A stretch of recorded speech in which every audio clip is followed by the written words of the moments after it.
Howdy, my SNA folks, and or I don't say folks, I say howdy, my SNA fans. This is your host, Super Ninja Austin here, back with another video, and this is the wrestling news video, episode 88. It's just part 22 of the wildest wrestling news stories and rumors you guys need to know. We're going to be talking about the wrestling news on Fightful Select, or the wrestling news article of Fightful Select. We're gonna begin starting off with WWE's main event tapings. It says the WWE main event results on October 26th. Tyler Bate faces Damon Kemp, and it says right here, WWE aired its latest episode of WWE main event on October 26th on Hulu. Match were taped on October 23rd from American Airlines in Dallas, Texas. American Airlines in Dallas, Texas. Full results are below, but it was matches with Xia Li defeating Katana Chance, Tyler Bate defeating Damon Kemp, Damon Kemp, and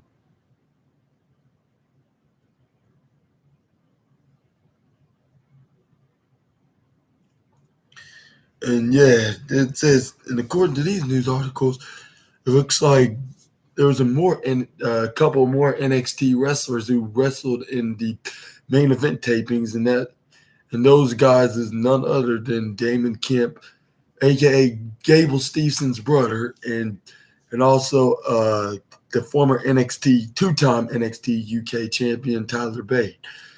And it looks like these two could possibly be getting promoted to be called up to the main roster very soon. And if that's the case, what do you think about this? Think about if this is a good. What do you think about this? This could possibly be a good sign of both guys being potential main roster superstars. Y'all let me know in the comment section right down below. We're gonna move on to the next news now. Is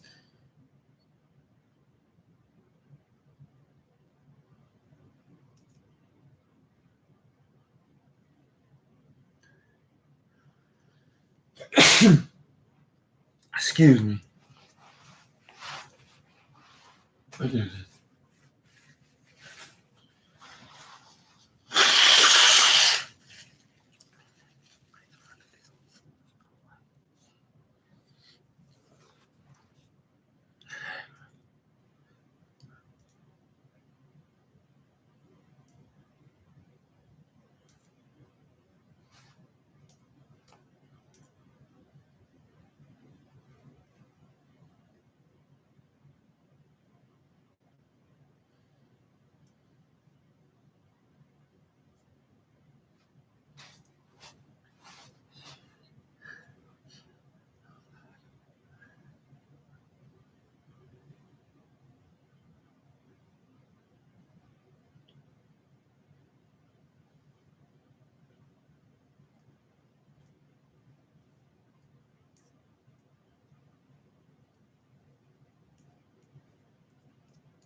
Let's see what's the next news. Why is it not showing?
Sorry, sorry, my SNA fans, but this is just being weird right now.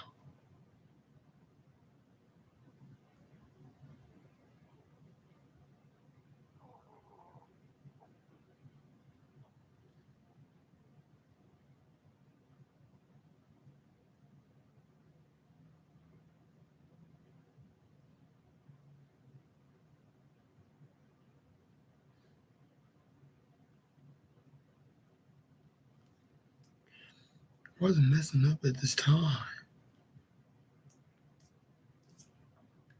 Okay, I'm gonna look at it in a different kind of.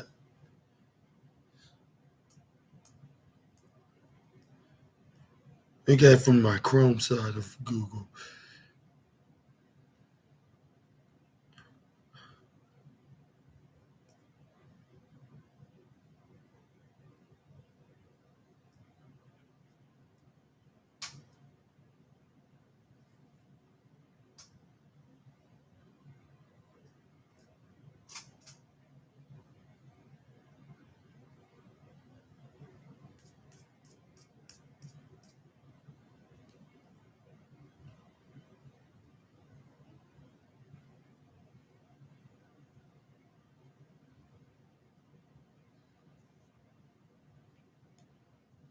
I'm gonna have to restart. My bad, but yeah. And let's just talk about more about the main event. And it said Xia Li defeated Katana Chance. Something that the Raw wrestlers we rarely see in WWE.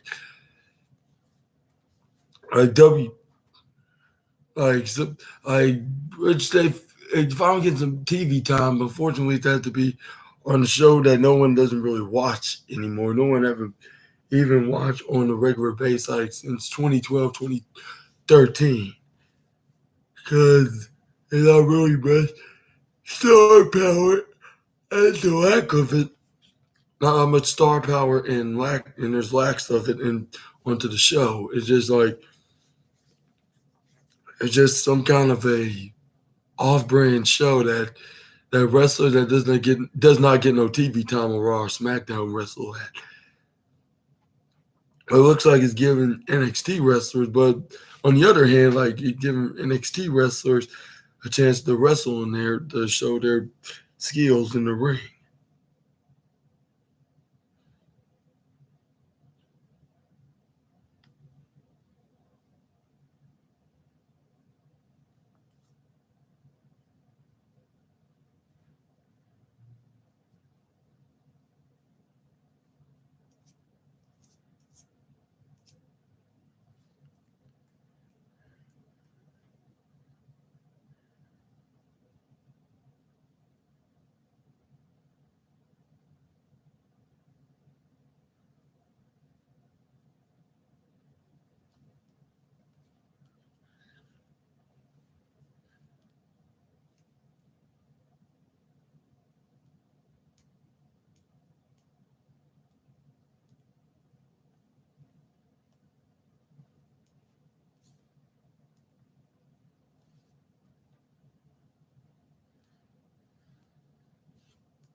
Okay, I'm falling back where I was. Hopefully, I do not get rudely interrupted like that on my phone. Okay, we got some CM Punk news now. As CM Punk Wrestling should 100% have a union. It won't happen because wrestlers are stupid and selfish. And according to this wrestling news article, it says CM Punk discusses un, unionizing and in wrestling. For the longest time, some fans and wrestlers have talked about the possibility of unionizing the wrestling business. Other major entertainment industries, such as the film and television industry, have been led by unions for decades at the point. at the point. And it says right here, CM Punk on it.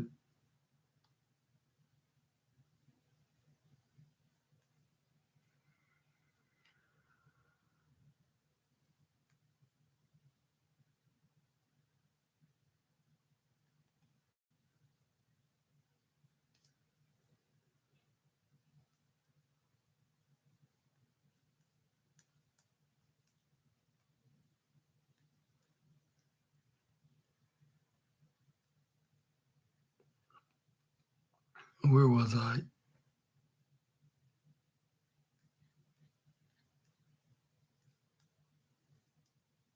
at this point? Oh yeah, and it said CM Punk on if he'll be at WWE Survivor Series.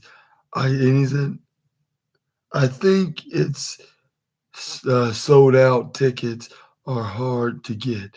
And it says right here, the topic of unions are very relevant in today's world as the world as the screen actors uh actors go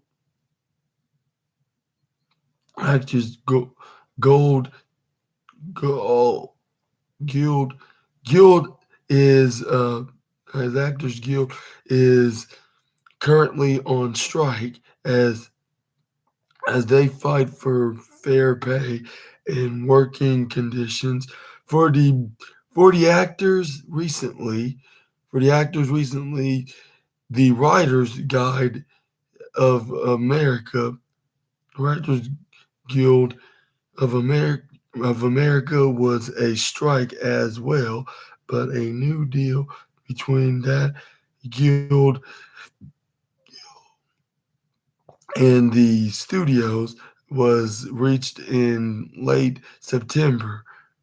Furthermore, many major sporting leagues also have unions.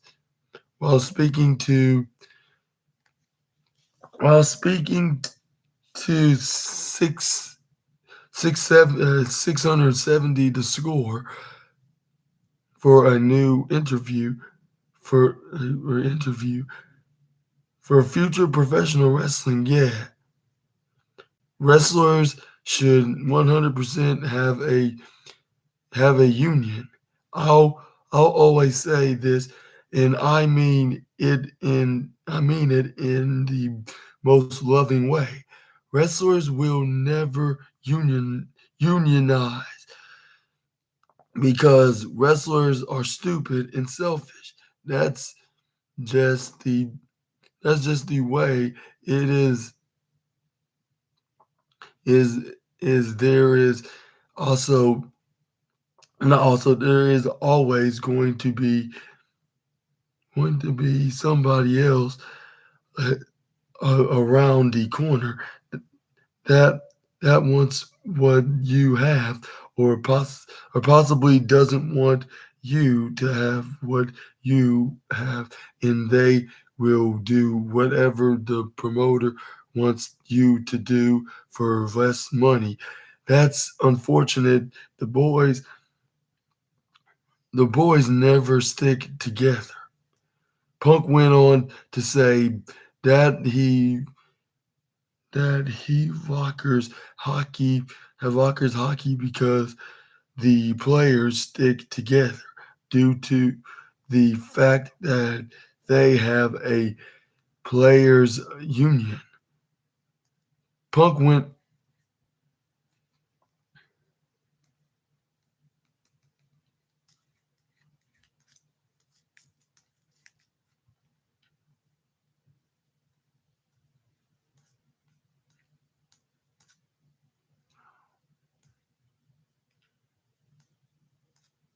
okay, there it is. It says Punk went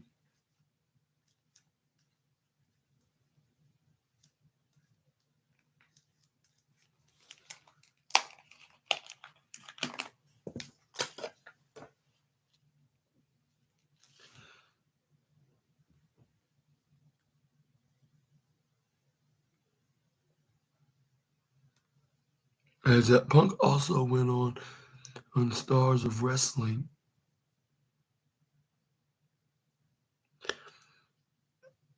Punk went on to say,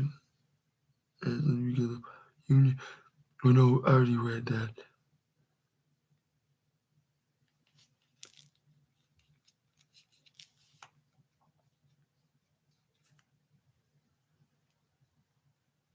Punk also went on to know that stars in wrestling were, or Punk also went on the note that stars in wrestling will often avoid the rocking the boat in order to not get in trouble, as they can't afford to lose their job.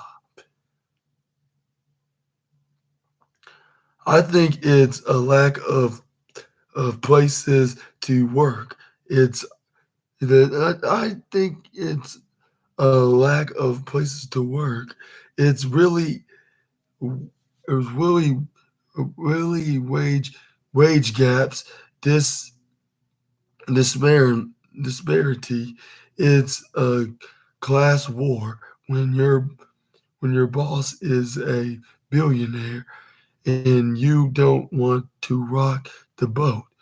This isn't in wrestling. This applies to any anything more often than not.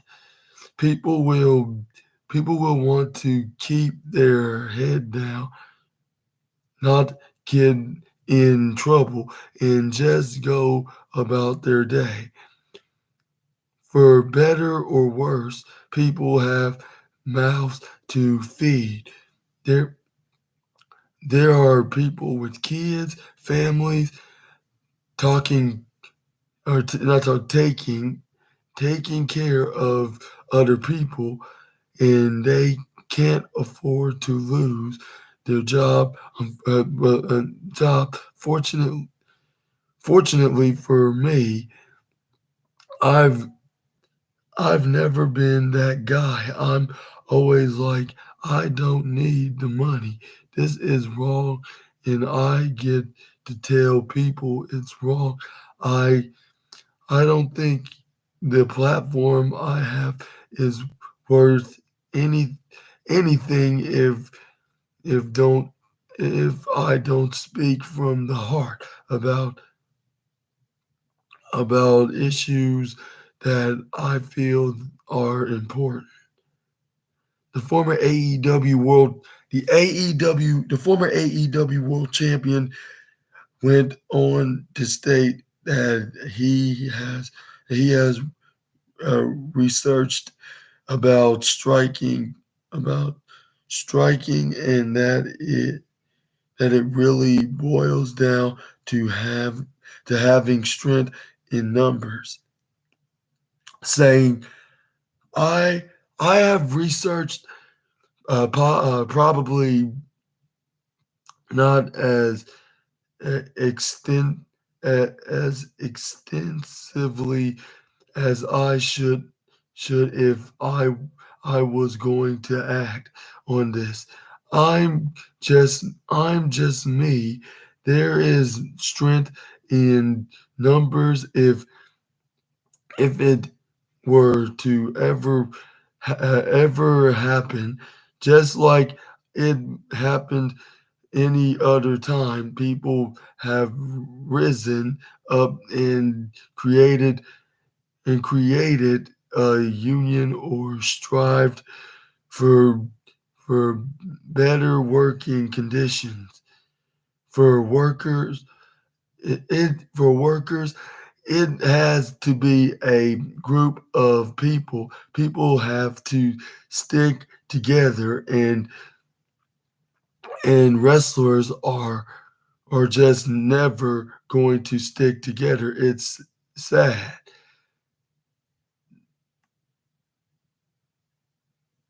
The SAG-AFTRA strike in Hollywood is currently uh, allowing John Cena to appear regularly on episodes of WWE SmackDown. Elsewhere in the interview, CM Punk was asked if he'll be at Survivor Series. Fans can see Punk's full comments by that, which I'm probably going to talk about that later. But what do you guys think about CM Punk's uh, y'all, what do you think about CM Punk's opinion about having a union group? And do you think that wrestlers who doesn't have it are selfish and stupid, or what do you think? My bad. Hopefully I don't have no hiccups. But anyways, what do you guys think? Y'all let me know down in the comments below. We're gonna move on to the next wrestling news now, as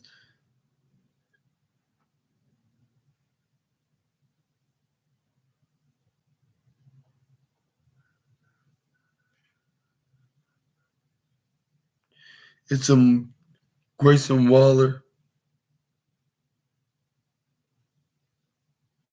This is some more Grayson Waller news about Travis Kelce, with him challenging him at next year's WrestleMania. And he says, and Grayson Waller was on Travis Kelce.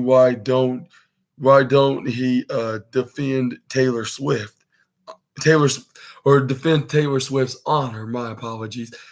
And it says right here, Grayson Waller calls out Travis Kelce yesterday on the bump, and Grayson Waller has been going after Taylor Swift and the Taylor Swifties over the last week, and now he's calling out Travis Kelce to defend the honor of his girlfriend. And it says right here,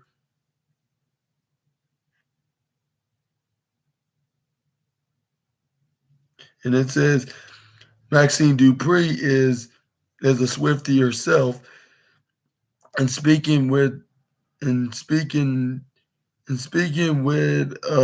Fightful's interview, and speak in the era. It says like he's speaking to a Fightful interview on the matter of Travis, about Grayson Waller calling out Travis Kelce to defend the honor of his girlfriend Taylor Swift. He says she says I don't because Grayson Waller said this, that why don't you get in the ring and defend her honor? You seem like a good guy. Why don't you come and say something to me about it, lad? He said on the bump. He says Waller.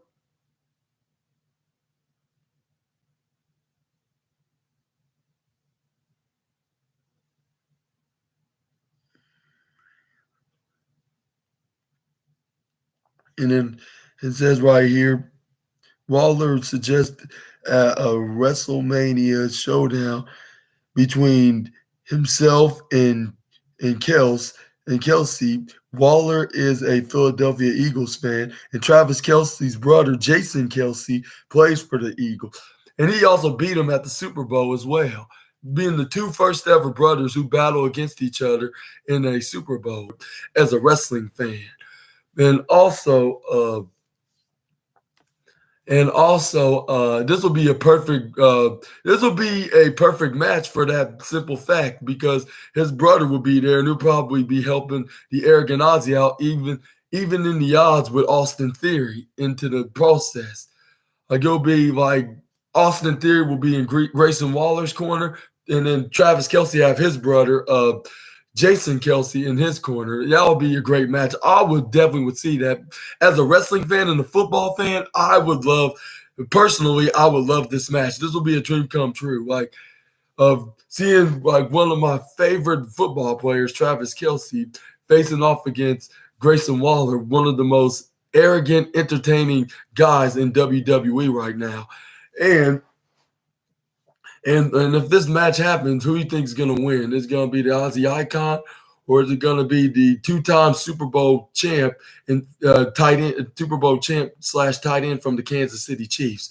Y'all let me know down in the comments below, and we're going to talk about more about this. When it was brought up to Waller that Travis plays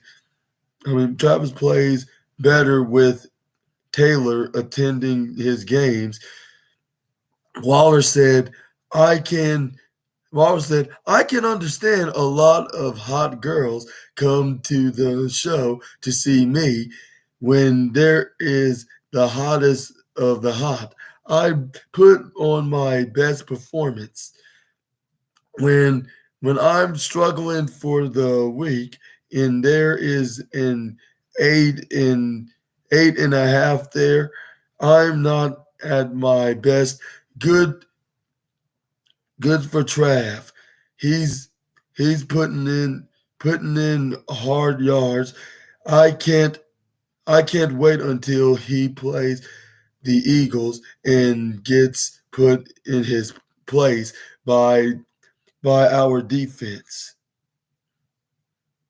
I don't think that the Chiefs are going to lose to Philadelphia. It's going to be exactly like the Super Bowl this past it's going to be like the Super Bowl from this past February. That's right, because it was the day before my birthday. Because the Chiefs defeated them by a field goal, but even though they were losing them like a couple of touchdowns, they still managed to came back and they started beating them ahead by a touchdown. But it was actually 8 points though. But Jalen Hurts managed to run into the end zone for a touchdown plus a 2-point conversion. But luckily, the Chiefs managed to get into the red zone, kick a field goal for the win. But anyways, that's a story for another day. But anyways, I don't think the Chiefs. And then me as the Chiefs fan, I think that. And me as a Chiefs fan, and me looking at statistically, the Chiefs are playing better. Like the only team they lost to was the Detroit Lions, even though that shouldn't have been the case. Like they should be like someone like a Philadelphia Eagles, like being 7-0 right now. Yeah, but fortunately, that's the only loss they got, and then they're 6-1. They're like back in 2020, back when they won their Super Bowl in their first drive. And Grayson Waller, I would say, if you're watching this video, if you want to bet on it, what's the stipulation would be if either team loses? Like, leave it down in the comment section right down below. And also, what do you think about this challenge from Grayson Waller to Travis Kelce? Y'all let me know down in the comments below. We're gonna move on we're gonna move on where it says the Kansas City Chiefs are undefeated in the Taylor Swift era. I would say not exactly undefeated, unless she wasn't at the Detroit Lions Thursday night football game. But perhaps they may be undefeated with the Swiftie luck that she's bringing in Arrowhead Stadium and other away stadiums when they were playing against other teams, like when they were playing against the Minnesota Vikings or the New York Jets, or even like anybody else that they faced away. But anyways, it's like. And elsewhere during the interview, Waller took more shots at Taylor Swift and the Swifties. Which we're going to probably talk about that in another news article. And then it looks like we got some more CM Punk news now. And he says right here,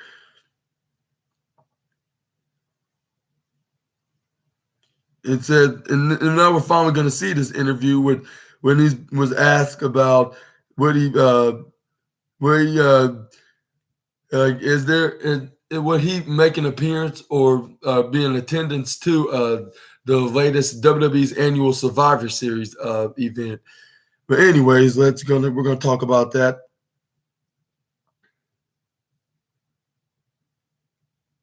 About the about some CM Punk news is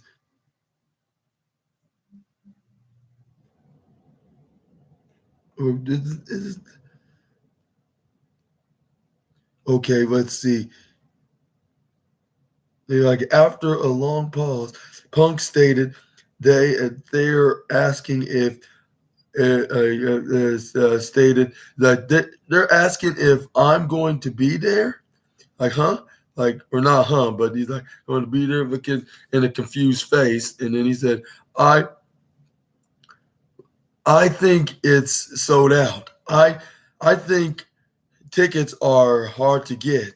When when asked if he would perform in WWE again, Punk said, "I don't want I don't want to burst any bubbles. I'm kind of just sitting at home and enjoying this beautiful Chicago weather." And he said, "I have an injury in the family. My dog Larry blew his dog ACL. I'm literally just spending my time with him. I know uh, that sounds crazy, but he is my son, and I take care of him and treat him as such. As such, everything has kind of stopped. I'm fortunate to take time of from take time take time off from everything. I canceled things I have coming up. Traveling is hard. It's it's tough to leave him here with my wife April, aka AJ Lee. If there if there are two if there are two of us here taking care of him, it's easier." And it says right here, that settles that WWE Survivor Series is set to take place in Chicago. Punk was released from his AEW contract in September after an altercation with Jack Perry at AEW's All In event. Tony Khan stated he feared for his life during the situation. And what do you think about CM Punk denying any claims and unfortunately not trying to burst bubbles, but he already is. But but this could be just a this could be a an elaborate illusion, I should say. Yeah, that it could be that he's playing right here, like trying to make the fans believe that he's not gonna be in WWE Survivor Series, let alone being as a fan, like because he claims it's sold out and he's not really he's not really gonna be performing there, even if they wanted him to, because he's gonna be too busy taking care of his dog Larry with his wife AJ Lee, and like this could be all just a trick and trolling on the internet by being on this interview. Like he could be just doing this just to be much of a bigger surprise than any fan would have expected from the Chicago-made star. Like we're the Chicago-made star, and it could be a bigger surprise. And I'll say I would believe it when I see it, like what AJ Styles said on that interview when Cody Rhodes was rumored to return in WWE back a year and a half ago at WrestleMania 38. But yeah, what's y'all's opinion on it? Do you think he's telling the truth and he's not going to be making an appearance in WWE whatsoever, or be there backstage or anywhere? Or do you think that he's gonna stay home and he's gonna be with his dog Larry that blew his ACL, and and he got some medical attentions from that, and he's trying to help take care of him of getting better from it. Just let me know in the comments below. We're gonna move on to some Matt Cardona news now, as he to defend the hog heavyweight, which I think it's HOG heavyweight title against Mike Santana at HOG the Darkest Hour. And it says, big match set for this independent wrestling promotion called HOG the Darkest Hour, which is called House of Glory event, which stands for House of Glory, announced that Matt Cardona will defend his House of Glory heavyweight championship against AEW's Mike Santana at the House of Glory, the Darkest Hour on December 1st. And Matt Cardona versus Santana is set for HOG's the Darkest Hour, or already said that. House of Glory Pro Wrestling returns on December 1st to the NYC Arena, presenting the Darkest Hour. Just announced HOG heavyweight champion, the Indie God Matt Cardona, will defend against AEW star Mike Santana in September. Mike Santana returned to House of Glory and confronted Matt Cardona after the Indie God declared him the king of New York. This month after Mike Santana defeated the Rocky Romero, he called out Cardona to defend his championship. House of Glory officials have decided this match will happen on December 1st. Matt Cardona has successfully defended against Carlito in Homicide after defending against after defeating against Jacob Fatu in May. Can he continue his reign and improve to be the king of New York, the state that he was born and raised at? And it said right here, AEW star Mike Santana has returned from his injury with a goal to win championships all over the world.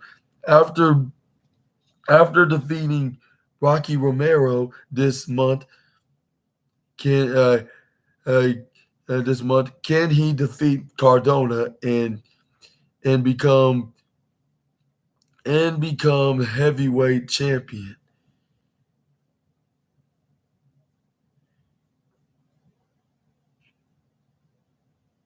And yeah, do you think that Mike Santana can beat Matt Cardona for the House of Glory heavyweight championship, or can Matt Cardona continue his reign as the champion and show that he's the king of New York? I want y'all to be the judge of that in the comment section right down below. And we're going to move on to some more wrestling news. And finally, we're going to talk about this Maxine Dupree. Sorry about the early introduction of the interview. It says Maxine Dupree is a Swiftie, and her in her speaking now, speaking in her speak now era, and it says right here, Maxine Dupree has become a staple of WWE's television since last summer when she debuted along alongside the Maximum Male models Mace and Mansoor. Maxine has since joined up with the Alpha Academy in her in her downtime of training. She is listening to Taylor Swift, and it says right here, she said right here, and then this is what she said into this interview from Fightful. Growing up, I'm going to say Taylor Swift. I'm a Taylor Swift girly. The the speak the speak now the speak now Taylor's Taylor's version. She she told Sean Ross Sapp of Fightful when asked for her favorite musician, and she said, Let me see Taylor Swift, my favorite. Taylor Swift. My favorite rapper would be YG, but I also love Drake.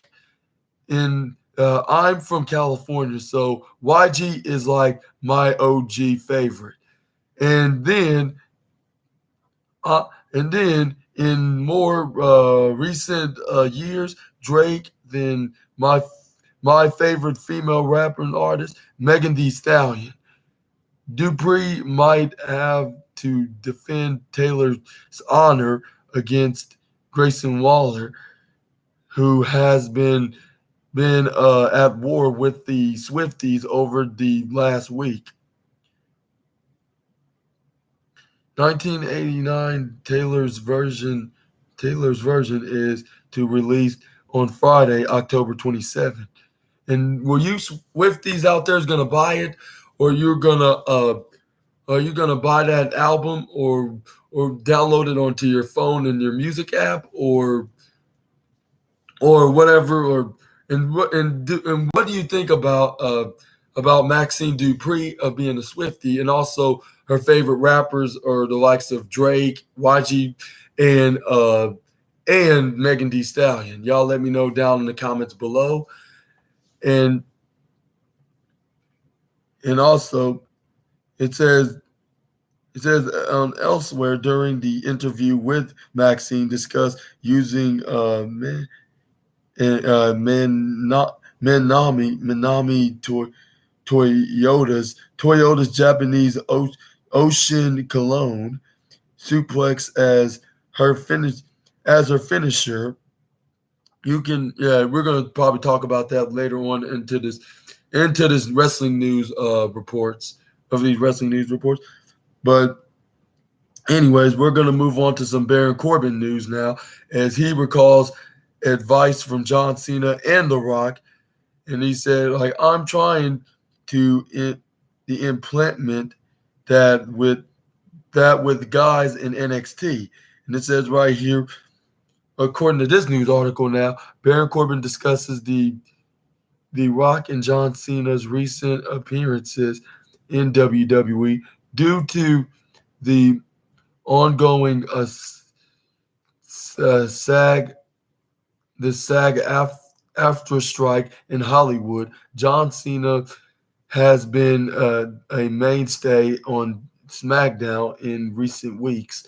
Cena has compete uh, come competing in a number of dark matches, and also teamed with LA Knight at the Fastlane Premium Live event in a bout against Solo Sikoa and Jimmy Uso.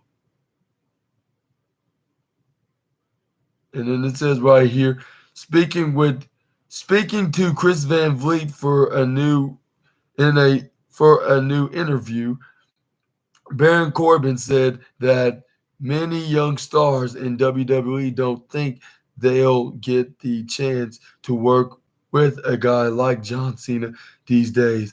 And he said, and he said, and he said, like primarily due to his status as a big star in Hollywood or a big name in Hollywood. And he said, it's amazing for the superstar for a Grayson Waller. I don't know. I don't think he ever sat there.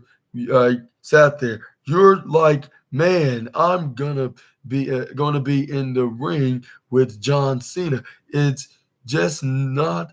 It's just not something you think about these days, this day, or say this day and age, because Cena's a movie star. What he's doing is incredible, and what this level he's reached is amazing. So you're like, no, he's not gonna come back and wrestle. If he does, it's if he does, it's gonna be Roman or it's gonna be Seth. John is so giving back is so giving back to this industry, this business be this business, because he loves it in every bit of what he does. I've I soaked up in uh, in immense amount of knowledge from John, and I see on a regular basis, because I go to I go to his gym and we talk, or we've been to dinner, and his mind for this is just leaps and bounds above 99% of the people in in this industry. So when you soak up that information, now he's passing it on to guys like Grayson Waller and stepping in the ring with Solo Sikoa, and all these guys, they're giving an opportunity to be in in their in there with the greatness where they may never have thought they're going to do that. Corbin went Corbin went on to say that he never thought he'd get the chance to step in the ring with The Rock. The two were involved in a big segment on the first episode of SmackDown on Fox. And he said, "I never thought I was going to I was going to stand in the ring with The Rock on the very first SmackDown on the very first SmackDown, the very first SmackDown on Fox, and doing an 8 minute segment and take a rock bottom, and a spine buster, and also spine buster. That was never in my wildest dreams, and then it happened. I spent the afternoon talking to The Rock, like, how do I capitalize on this? Like, what can I do about this? How do I get better at, like, asking for information that I can apply and use, that will benefit me. Corbin went on to note that he still uses the information that both Cena and Rock passed down to him. Corbin also went into detail about how the two stars helped him learn how to take his time, both in the ring and on the microphone.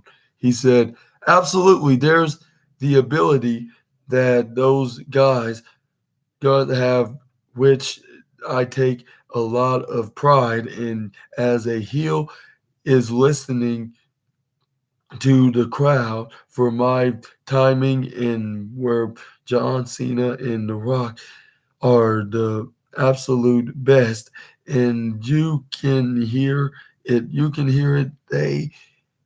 They look they look up and they just listen. what what am I hearing? Then they dictate what what they've what they're doing to that, and amplify amplify it where some people don't hear it, and just run over it. You could have made a moment out of it for me as a heel. if if I'm in the ring with Cody Rhodes and I'm starting to hear that rumble, and I'm going like, okay, man, they they want to they want they want to see me see they want to they want to see they want to see him do something. So what what can I have him do? He beats me up, do does something, and then I cut him back off, and go not this time.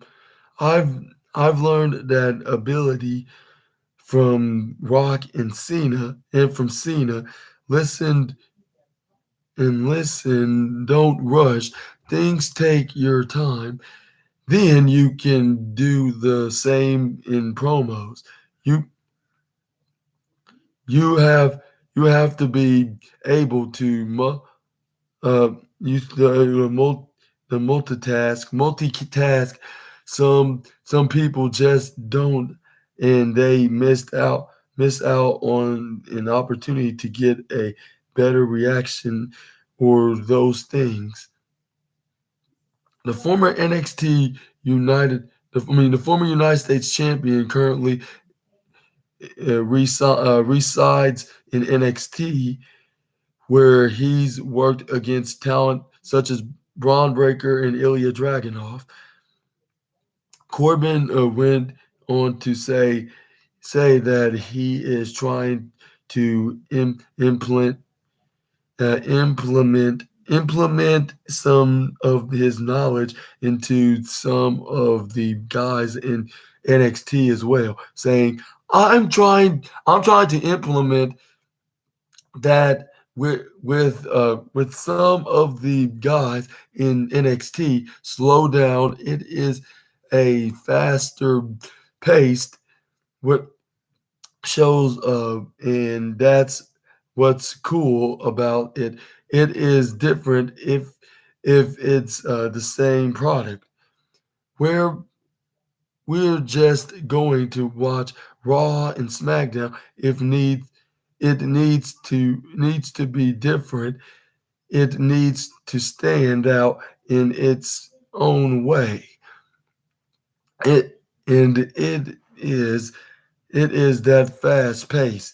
It is that exciting physical content thing, like a movement thing. But I'm going, hey, you can still listen while you're doing these things.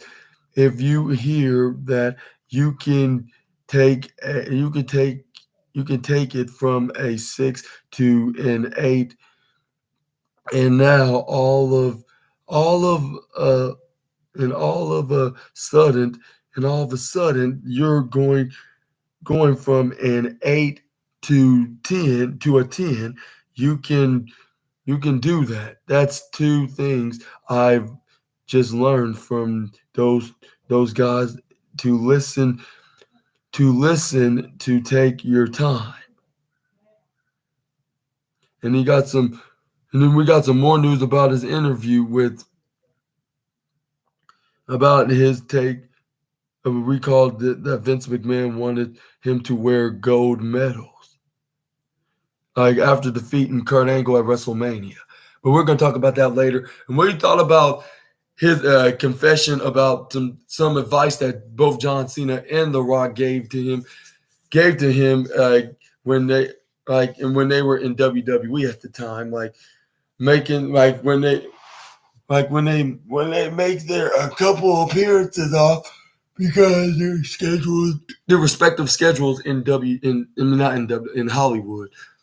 And yeah, The Rock was shared a in-ring segment, like a promo battle and a brawl in the ring with The Rock back in 2019 in WWE's their debut on Fox, I should say. And what do you and then Baron Corbin even wrestled in a match in 2017. John Cena in a match in 2017, which he lost to. And what do you what do you think about this? And what do you think about this? Yeah, genuinely, y'all let me know down in the comments below. We're gonna move on to the next news now, as we got some Ring of Honor news. As Darius Martin is gonna take on Lee Moriarty, and Kyle Fletcher took on Willie Mack in the Ring of Honor television and more set for October 26th Ring of Honor TV tapings. And it says right here, Ring of Honor announced that Darius Martin against Lee Moriarty, and Kyle Fletcher takes on Willie Mack. And Gates of Agony, Bishop Khan and Tua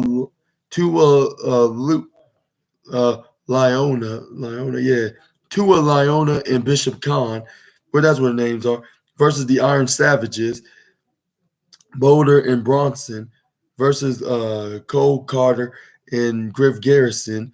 It have been added to the October 26th episode of Ring of Honor. And what do you think, who's going to win these matches into this latest taping from Ring of Honor television? For you Ring of Honor fans that probably exclusively watch that alongside AEW. But yeah, y'all let me know about y'all's opinions about the Ring of Honor show in the comment section right down below. We're gonna move on to the next news now, as we got some Paul White news. As he said, I got a year and a half, like 2 years even, before I hang it up. And then, according to this article, though Sting is set to compete in his last match at AEW Revolution 2024, Paul White still has more gas left in his tank. White has a big media presence, big media presence for AEW, makes cameo appearances on TV and provides some commentary. Which he made a cameo appearance when Adam Cole and MJF were fishing, and then he had the fish hook stuck in his mouth. Like Adam Cole and MJF caught a 7 foot, 385-pound whale, which that was very funny. That made even my mom and sister laugh because they sometimes they watch wrestling, like my brother too. But only if I'm around watching it, because we've been watching wrestling, including with the likes of Big Show, from the past 2 decades. So we know who the guy is, for his thanks to his popularity in WWE. But anyways, it said, but this was the world's largest athlete says, as far as his in-ring future goes. He still plans on wrestling a bit more longer. He said, I got a year and a half, 2 years maybe left uh, before I can hang it all up. Really, like it's about it's about trying to help this younger talent and then moving on to that commentary that move on to the commentary role, I should say. Then it's about the younger talent. Right now, I'm still froggy and want to have fun and play a little bit. I have I have plenty of matches, have done plenty of tours, have plenty of rivalries right now. It's about doing what I can in helping the product out.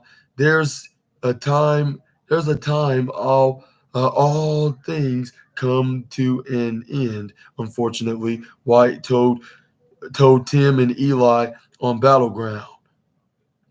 White hasn't wrestled since the April 4th, 2022 episode of AEW Dark Elevation. He he did get physical in a segment at All In at AEW's All In and has appeared as Captain Insano in various segments. Fightful will keep the fans updated on White's in-ring future. And when do you think he's gonna make his in-ring return? And like I made a reference about him when Jericho said, I'm gonna give a phone call, and I know a big guy that's bigger than you, Powerhouse Hobbs. And I was like, oh my God, don't tell me he's gonna return the Jericho show. But yeah, like only time will tell, like I said, I suppose. But I'm gonna let y'all to be the I'm gonna let y'all to be the judge of that into the comment section right down below, and tell me what y'all think. When he's gonna make his in-ring return, and who is he gonna be in the program with in All Elite Wrestling?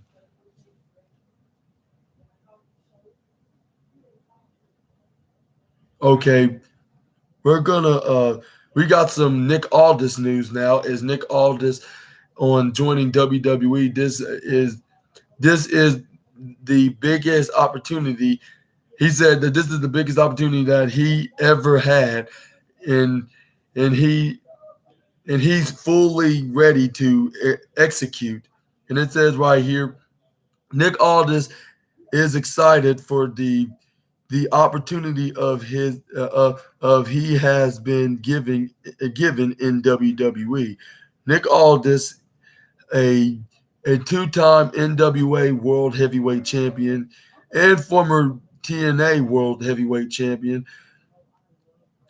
uh, joined WWE on trial basis in August as the company brought him in to work as a producer on the October 13th episode of Friday Night SmackDown. Aldis made his televised debut as he was named the new general manager of WWE's Friday Night SmackDown. Fightful Select reported that he officially signed with WWE. Signed with WWE days before his debut, which was then reported back into other wrestling news reports from the past couple of months, like back in I believe was back in July or August, I believe.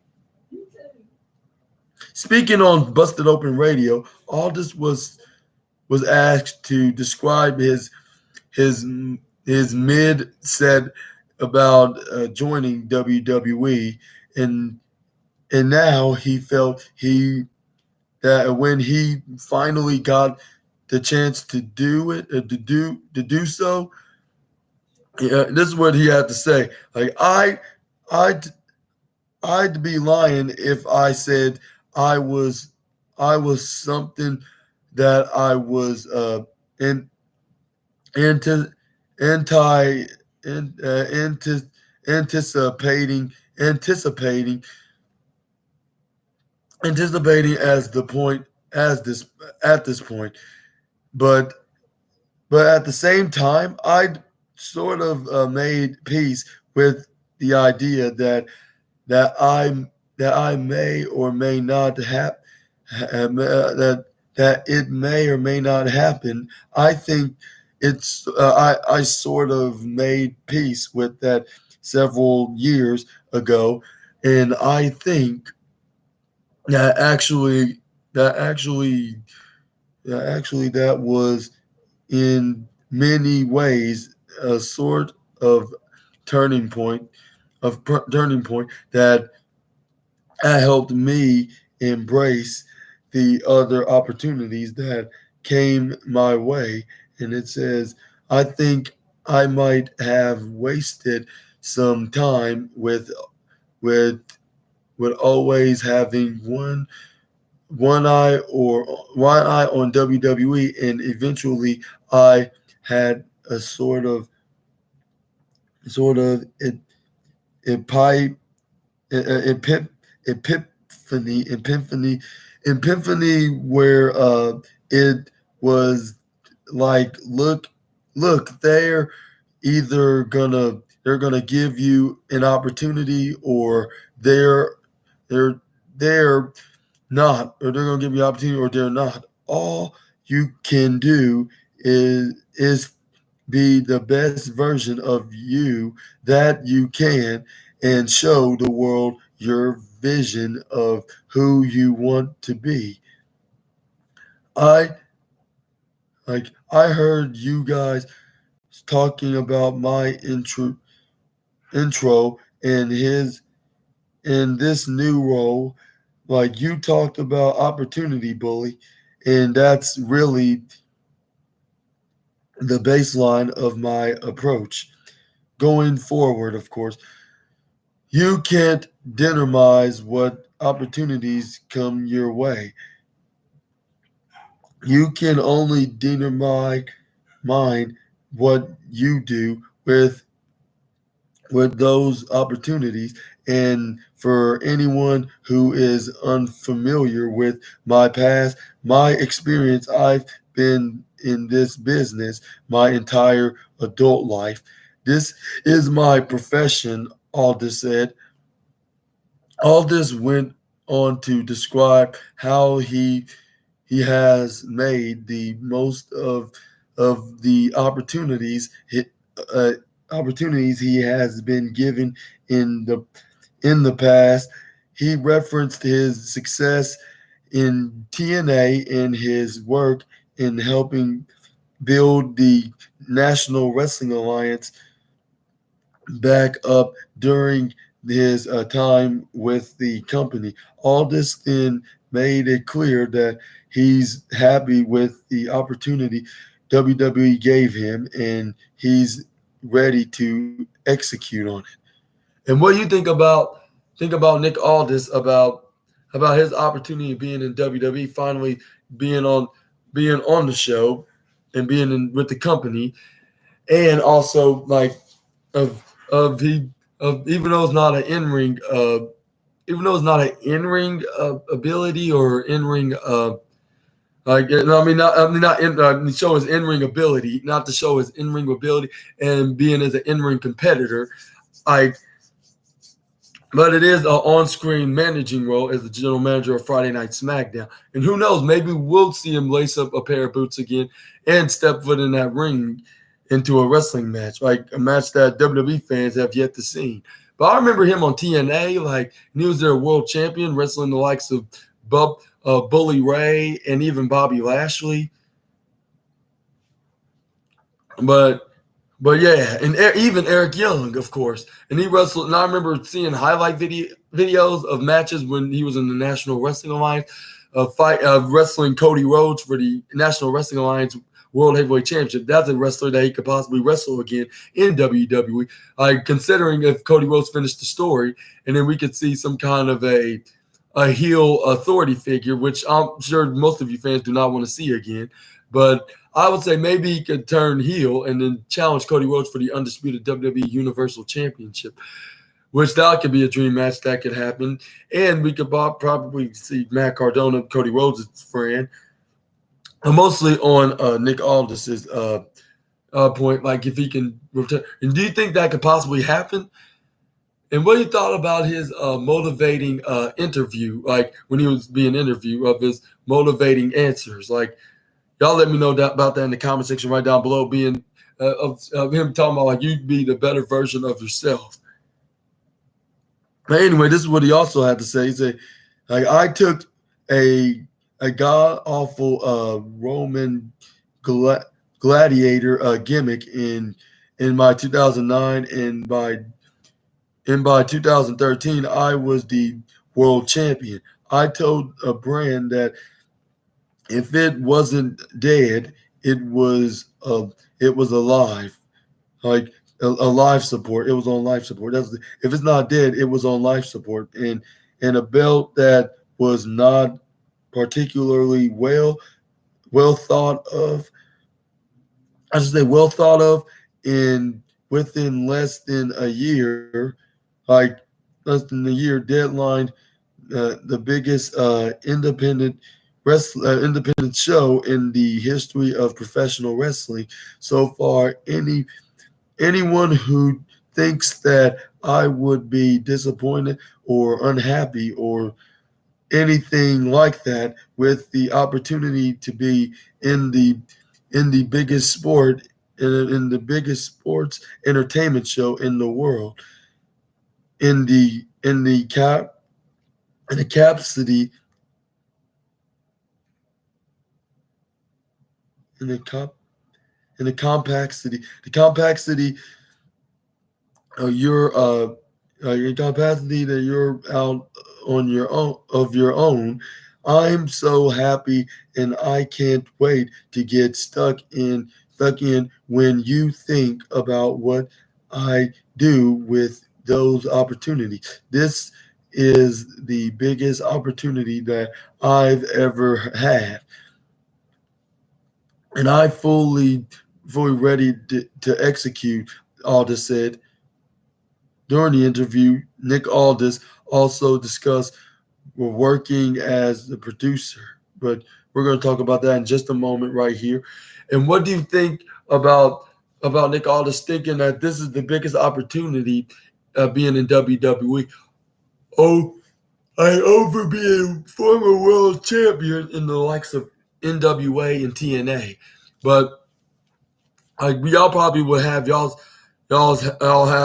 have plenty of reasons why this is the biggest opportunity for Nick Aldis, and I think so too. But we'll probably talk about all of them into another separate video. But let me know in the comments below what you think.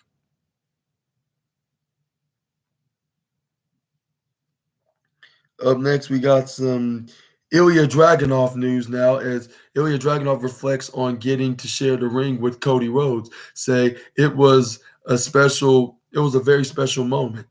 And then he said right here, onto this, onto here, said Ilya Dragunov on the October 10th episode of NXT, Ilya Dragunov shared a ring with Cody Rhodes for the first time in his career, as Rhodes was the guest general manager for the NXT brand that night on the Tuesday Night War edition. And this is where and then this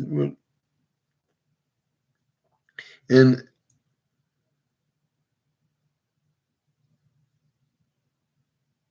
and in the and then in a new interview with Nick Hausman on the House of Wrestling podcast, the House of Will in the House of Wrestling podcast, Dragunov said that the moment was a special one for him, as he relates with Rhodes when it comes to passion. He said, it was very interesting and absolutely a very special moment, not only for me, but also for the audience in the arena, and probably for the people watching on TV, because it is also, I said in the promo meeting, a person in in the ring who stands in a different way for the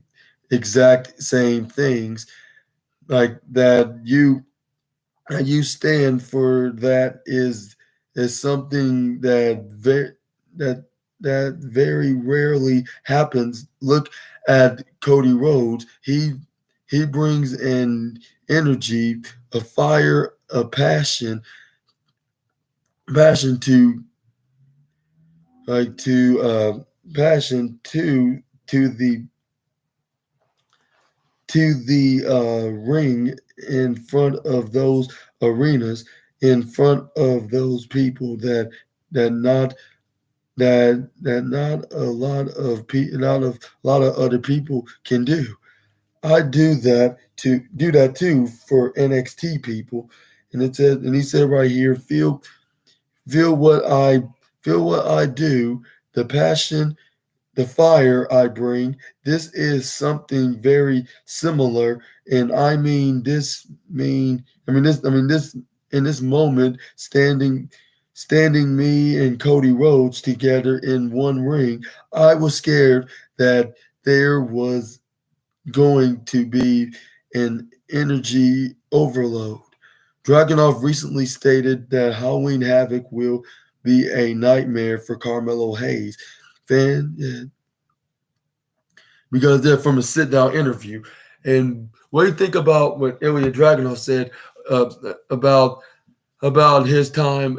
It was a dream come true of sharing the ring, being in the exact same ring with the American Nightmare, Cody Rhodes. Y'all let me know down in the comments below. We're gonna move on to the next wrestling. We're gonna move on to the next wrestling news now. Is we're gonna finally gonna talk about what Baron Corbin had to say to Chris Van Vliet about Vince McMahon had an idea for him to wear gold medals when he worked with Kurt Angle. And he said right here, Baron Corbin talks a scrap plan for his character in WWE, including calling himself a gold medalist, a tag team with Kevin Owens, and more. Given the given the law given given the life nature of WWE, creative plans are always fluid fluid and subjects to change, or fluid and subjects to change throughout his 7 years on the main roster. Baron Corbin has undergone numerous characters changes, and not all the plans that have been set in place for him have been put into motion. In a new interview with Chris Van Vliet, Baron Corbin opened interview with Chris Van Vliet opened Baron Corbin opens up about some of the plans that that that's been discussed that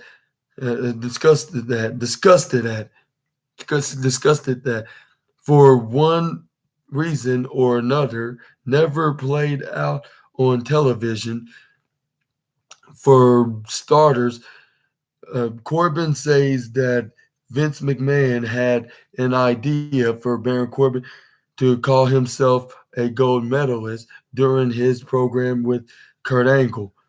Corbin does not specify whether or not this plan was talked about before or after he defeated Kurt Angle in his final match at WrestleMania 35. But he said this, I mean, there's always plans. When I worked with Kurt Angle, Vince had these ideas of, now I have the gold medal. I'm I am the gold medalist. It was super awesome. Then it just didn't happen. Something changed, and we went in a different direction. Some some with Corbin saying that Corbin winning the Andre the Giant Memorial Battle Royal in WrestleMania 32 the next week you in the next week you worked with Dolph, uh, and then Corbin said Dolph is one of the best on to the work. Dolph is the best on the entire planet at elevating guys, and then he's that and I and I did that, and then the lone wolf did well, and he said I had a Money in the Bank and Money in the Bank briefcase win, was United States champion, all of those things, all of those things, and Corbin. And it says Corbin also says that he believes his sad Corbin gimmick could have gone for another 6 months, and that there were plans for him to team with Kevin Owens until plans changed for the French Canadian superstar. There's there's been a few things where there's there's that moment, and it's like, but how do we capitalize?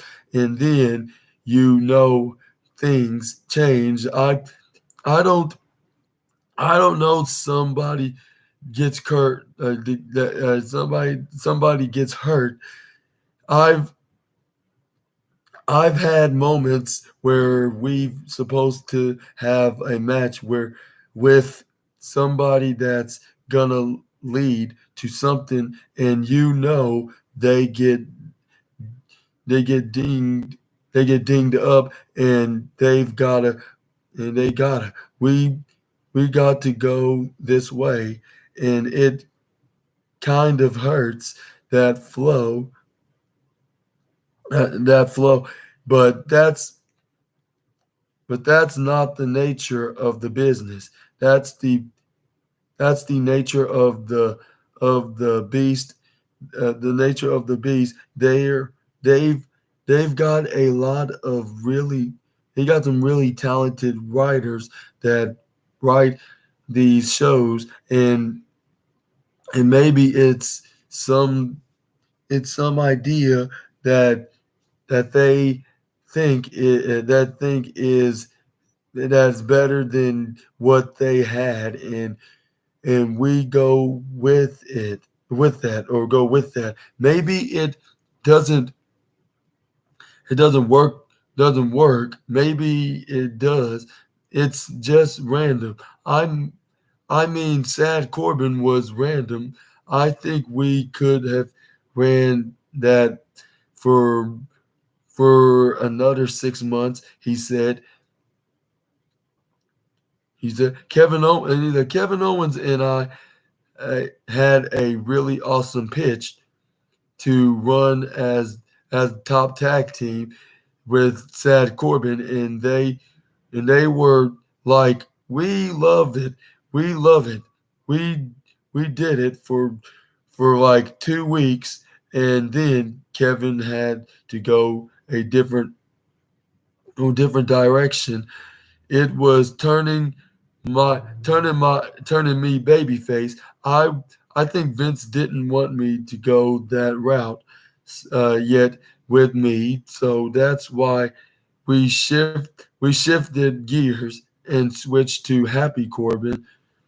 He said Corman. I think he accidentally said Corman, or Fightful accidentally put Corman, put put a accidentally put a M instead of a B. Instead of Corbin, it's Corman. Happy Corman. That like is that like the cousin of the Corn Man? Okay, I'm just kidding. Corman, Happy Corbin winning all the money in the casino after SummerSlam. As for Kurt Angle, Corbin is very proud of what he was able to accomplish with Kurt Angle and and fa- and fondly recalls calls Angle's child, giving him the middle finger after the WrestleMania match in 2019.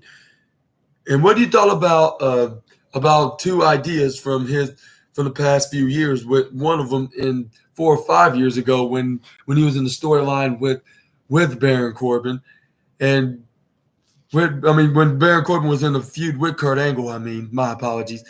What do you think about what Corbin had to say about his feud with Kurt Angle, like around WrestleMania 35 season? And do And do you think and do you think that and what you thought about him confessing that he was supposed to have a Olympic gold medalist gimmick of being in the feud with the real Olympic gold medalist?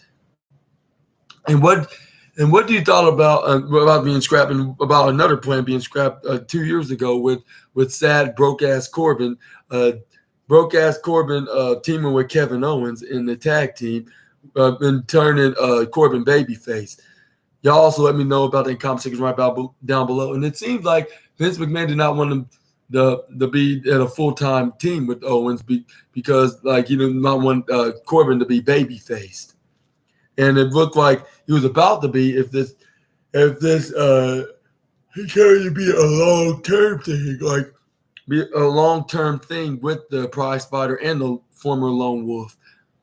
But it looks like they wanted him to stay as a heel, so he did a turnaround for Baron Corbin to win at the casino at the SummerSlam weekend in Las Vegas when they were at Allegiant, not Allegiant. I mean, at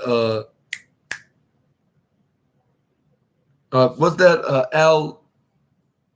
Allegiant Stadium. Yeah, it's called Allegiant Stadium. But yeah, that's what it was. But anyways, what do y'all think about this? Y'all let me know down in the comments below. We're gonna move on to the next news now.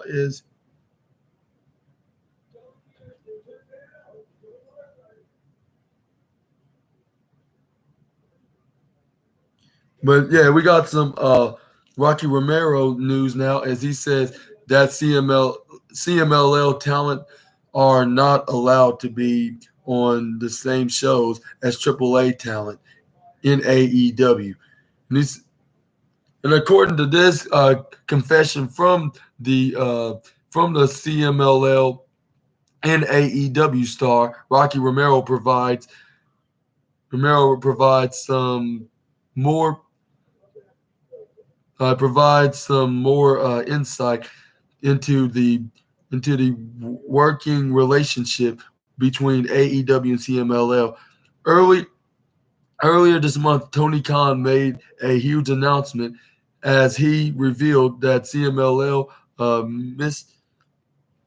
Mystic Mystico, I should say, yeah, CMLL's Mystico would be competing on the October 20th edition of AEW Rampage. This was a big leap forward for All Elite Wrestling as the now promotion now has working relationships with CMLL and AAA, despite the fact that the two promotions are bitter rivals. Rocky Romero is responsible for pushing a working relationship in the world of wrestling and as it turns out, Romero also had a hand in helping CMLL and AEW come together. And it says right here on a recent episode of Wrestling Observer Live, Romero said that AAA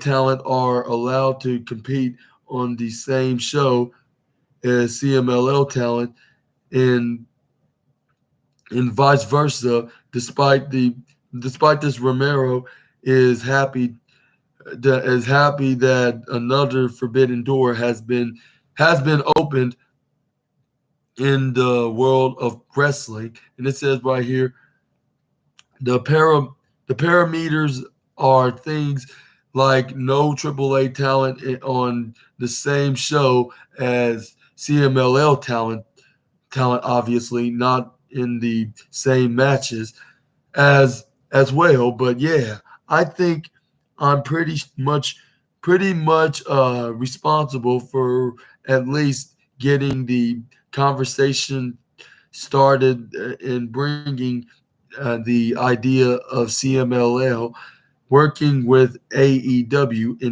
in this case primarily Mystico.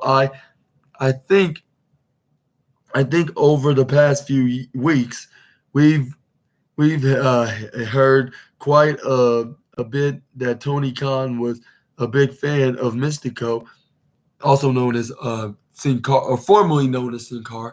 But anyways, and having him was a big deal just to able to open the door for CMLL, AEW, and New Japan to hopefully hopefully do some more work together in next year. I think it's really cool that's another forbidden door opened. And yeah, recently last Friday on Rampage, Rocky Romero faced off against Mystico in a 2 out of 3 falls, a CMLL style wrestling match in which Mystico won.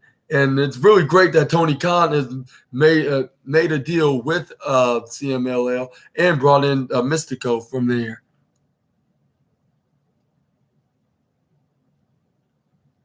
Yeah, I sure did see Dynamite yesterday. What a show! Yeah, even though it wasn't some kind of a spectacular show, but it didn't need to for being a such an entertaining wrestling event.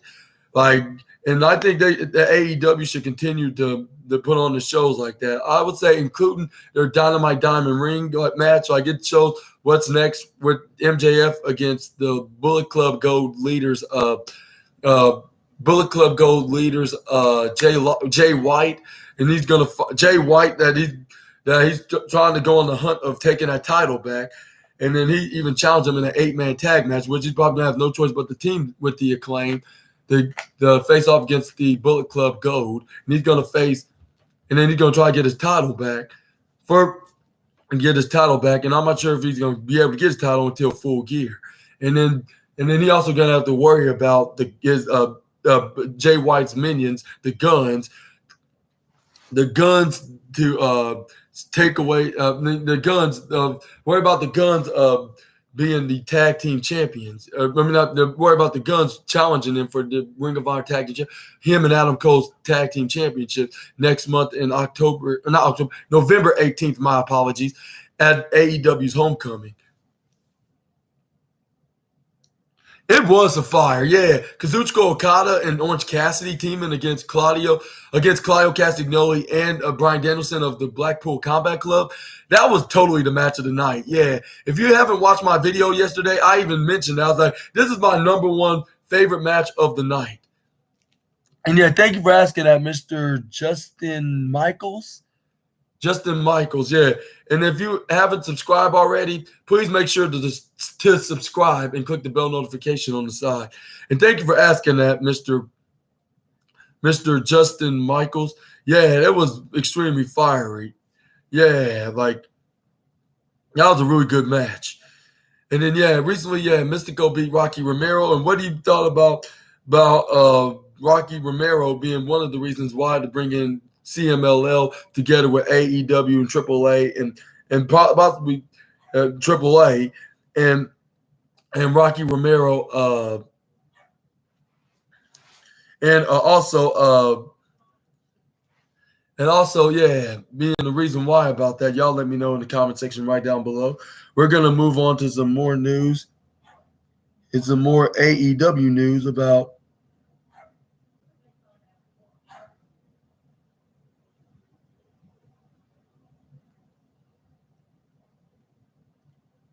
Okay, we got some Jim Ross news from AEW on Brock Anderson's AEW departure. He he said like he has a lot of potential. Somebody will pick up. And Jr. is rooting for Brock Anderson. Brock, the son of the WWE Hall of Famer Arn Anderson, made his AEW debut in June 21st, and he has competed on AEW television, Dark, and even ROH TV. Throughout his time with the company, he last wrestled on the August 12th episode of AEW Collision, where he lost to AEW TNT champion Luchasaurus. He was removed from the AEW roster page on departing the company. Brock then confirmed his AEW departure on October 23rd, this past Monday. Speaking on JR's Grilling JR podcast, Jim Ross shared his thoughts on Brock Anderson's AEW departure. Co-host Conrad Thompson, not Conrad. I'll say the N is after the R. My apologies. Host Conrad Thompson noted that he hopes it didn't mark the end of his wrestling journey. He said, "I don't either. He's got. I don't either. He's got a lot of potential. Good upside. Good kid. He's been under his dad's learning tree, which is."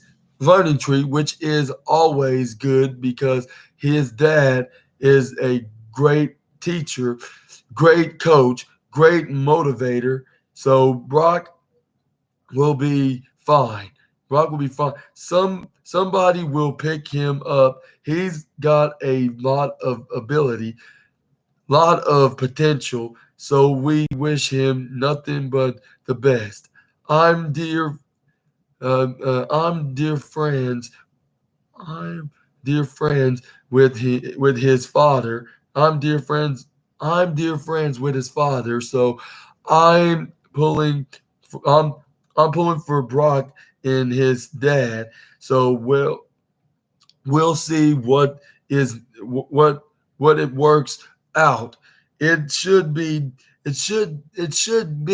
an interesting time probably for that family, said JR. Fightful Select also reported that Brock Anderson has garnered some interest on the independent scene, and And what do you think about what's next for Arn Anderson's son, Brock Anderson? Y'all let me know down in the comment section right down below. And and we're going to move on to the next news now. But before I get there, I'm going to talk about a few things about Brock Anderson. Even though he wasn't really the most memorable guy, but I remember watching him being on TV, wrestling the likes of Malachi Black and recently Luchasaurus. And this guy has some talent, just like it may not be the greatest talent, but talented superstar or wrestler, I should say. But I would say he's like his father. Like he's really good, and he can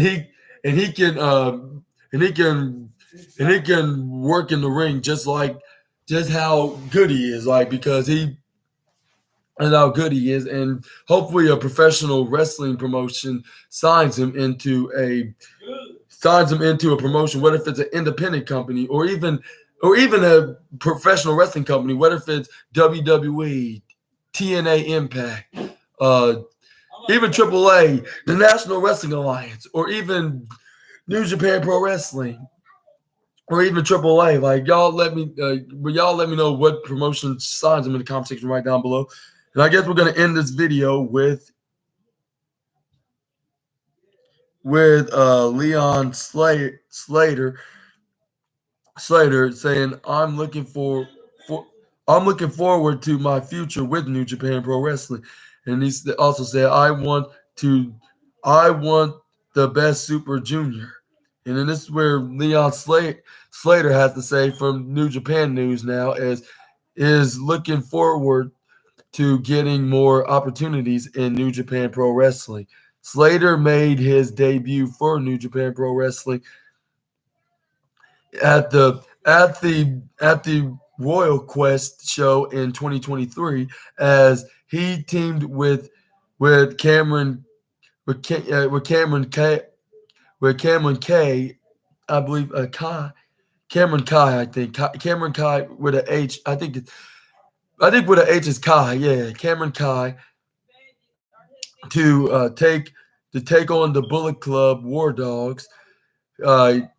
Clark Corners, Clark Corner, yeah, not Corner, Clark Connors. I'm starting to sound like Medea now. Anyways, Clark Connors and Drilla Molani, yeah, Drilla Molani. Clark Connors and Drilla Molani, and it says right here, according to this article,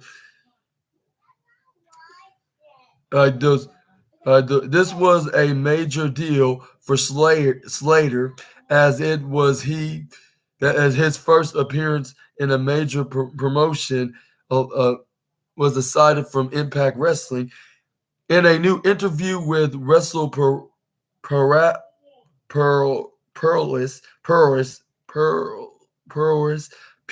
I should say, Wrestle Purist, Slater said that he is looking forward to future dates with the promotion, as he wants to become the best Super Junior in the company. He said, 100%, I want to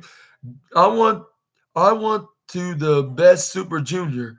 I want to Super Junior, the best Super Junior. So that's something I'm definitely looking forward to in the future. And I know it's going to come Royal Quest was a great opportunity again. I got to work with Dan, and first time working with Clark as well.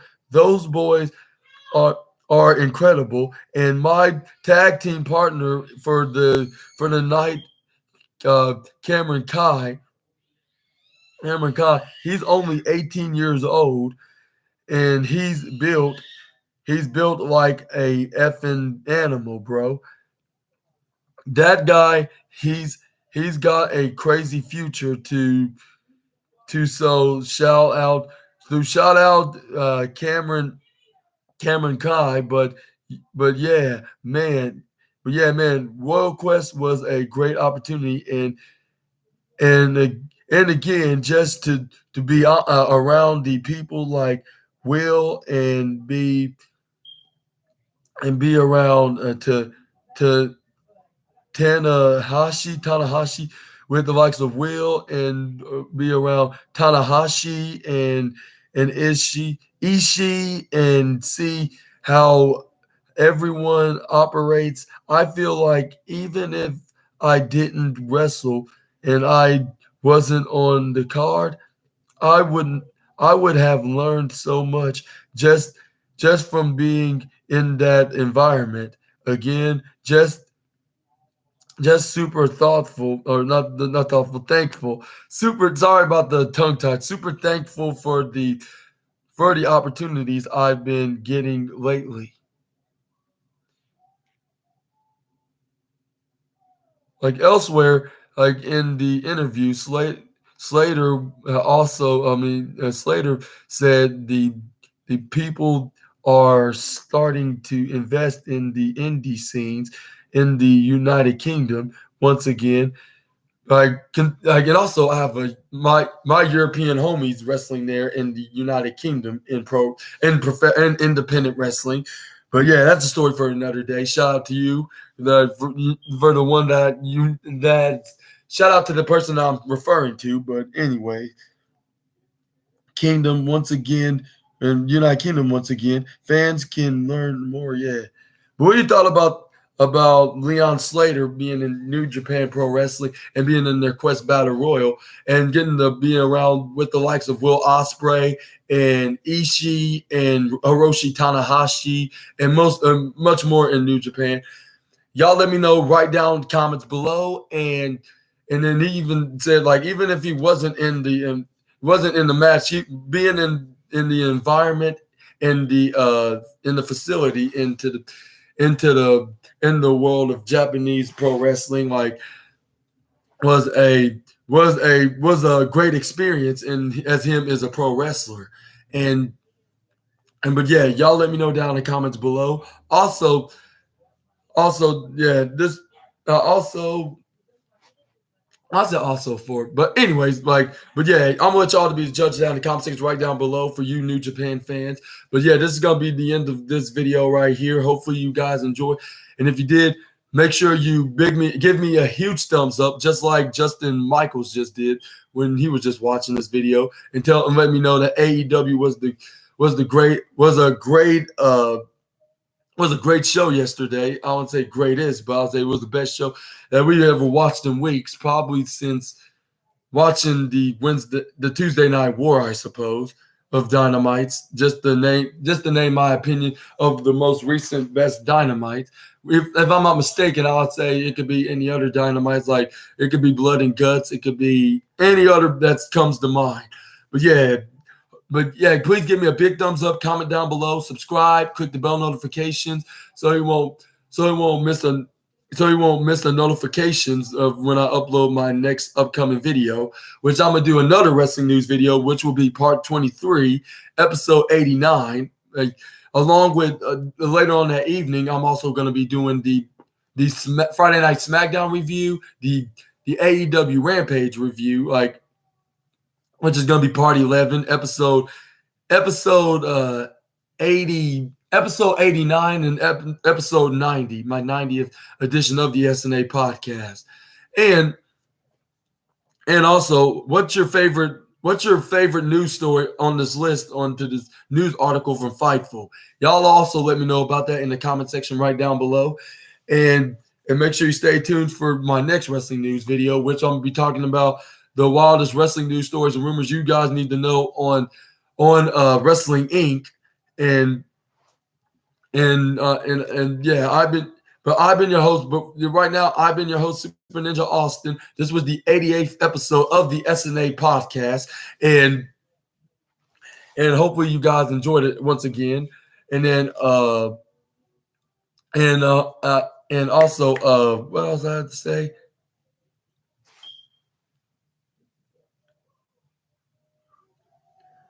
Yeah, I got two. Yeah, I got. I got two of them. I'll say I'm probably gonna be doing a. But yeah, thank you for watching to the very end, Justin Michaels, and also make sure to subscribe after watching this video. And click the bell notification, share with your friends, whether if it's on Facebook, Snapchat, Instagram, Twitter, Telegram, WhatsApp, TikTok, even on YouTube, to your YouTube channel. But yeah, I've been your host, Super Ninja Austin. This was the 78. This was the not 78, 88th edition of the SNA podcast, Wrestling News Part 22. And I hopefully see you guys and the rest of my viewers tomorrow night, and tomorrow afternoon, when I do my wrestling news video and my AEW and SmackDown review. And yeah, until then, hopefully you guys have a great Thursday. Hopefully it'll be a very blessed and lucky one, to be the exact. And I'll see see all you guys then, same time tomorrow, and even later on in the evening on Friday night. But in the meantime, Super Ninja Austin, the assassin, is out of this video now. or out of online. Oh yeah, and make sure you follow and also follow my social media platforms. Justin Michaels. Before I get off the air, like you follow me on Twitter at Super Ninja Aust, which is AUST 1. Yeah, Super Ninja Aust 1, and on Instagram at Super Ninja Super underscore Ninja underscore Austin underscore 2024. And subscribe on this YouTube channel at Super Ninja Austin 213. Did you get that, Justin Michaels? Like, then yeah. And hopefully you enjoy this video, and you're gonna watch tomorrow's video, which will be my next wrestling news video, part 23, and my SmackDown and AEW Rampage review, part 11. Both of them back to back, which I'm going to be making 3 videos tomorrow. Make sure you check that out. And thank you for watching to the very end. And I'll see you all there, Justin Michael. Super Ninja Austin, the assassin, is out.